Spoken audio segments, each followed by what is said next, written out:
Guys কি খবৰ আপোনালোকৰ? আজি মই ফ্লিপকাৰ্টৰ পৰা বস্তু এটা অৰ্ডাৰ কৰিছিলোঁ। বেডশ্বীট হয়। চ' চাওঁ আপোনালোকৰ লগত খুলি কিনে কেনেকুৱা আহিছে।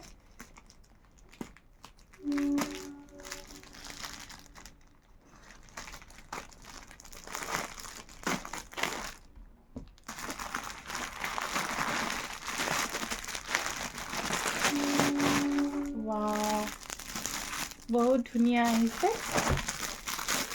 কালাৰটোতো বহুতেই ভাল লাগিছে বাৰু। চ' খুলি চাওঁ কাপোৰটো কেনেকুৱা।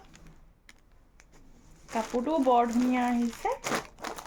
এখন বেডশ্বীট আছে, তাৰ লগত কুশ্বন কভাৰ আছে আপোনাৰ এয়া 5টা, আৰু গাৰু কভাৰ আছে 2টা। এয়া চ' মোৰতো বহুতেই ধুনীয়া লাগিছে। আপোনালোকৰ কেনেকুৱা লাগিছে কমেণ্টত জনাব। Bye bye.